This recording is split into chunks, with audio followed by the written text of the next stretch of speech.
The Office of the Arbiter has just published its annual report for the year 2023, which was presented to the Minister and then laid on the table of the House of Representatives, which thus became public knowledge.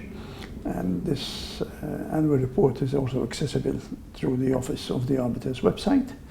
And the particular features which I thought I should stress from this annual report is the fact that there has been substantial increase in cases referred to the Arbiter, both those that make preliminary inquiries to investigate whether they have a case which then can be translated into a formal complaints, and also the formal complaints which were officially lodged and are being processed, and some of them have already been decided.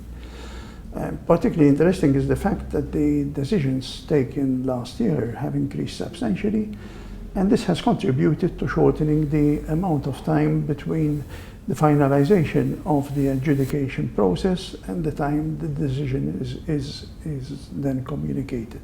We try to keep that time to under 90 days. We are there in cases related to insurance. We are within that time limit. In other bit more complicated cases, we are not yet there, but we're striving to get there through 2024. Last year, the decisions taken by the Arbiter gave a total of 800,000 euros in compensation. Not all, obviously, complaints have been accepted, and the majority, in fact, have not been accepted. But those that have been accepted were either accepted in full, where the complainant deserved full compensation, or often it has been allocated a partial compensation because there was probably some contributory aspect from both sides, both from the service provider as well as from the complainant. The trend seems to be continuing in 2024, where the number of complaints and the decisions taken have continued to increase in a way where the outstanding caseload has reduced substantially, and there are no really backlog of decisions to be made.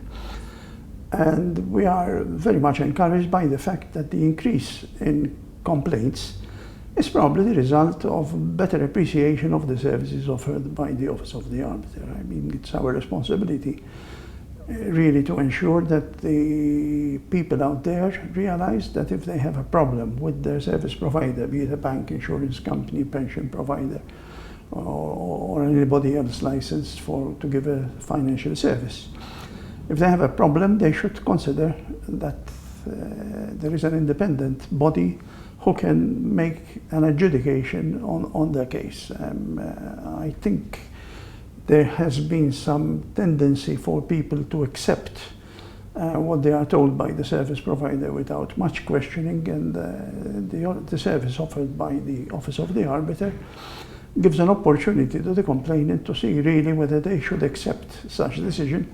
Obviously, the service provider has his own interest to protect and cannot give an objective decision, whereas there is the Office of the Arbiter who can see both sides of the story, both sides of the complaint, and arrive at an equitable and fair decision which could give some protection to the complainant, who obviously is always, considering the resources available, is always a bit at a disadvantage compared to the service provider.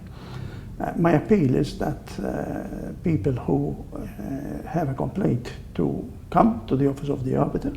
We've seen a lot of people approaching us, especially in relation to scam cases for payments, where they have suffered losses for payments which they didn't know that they authorized.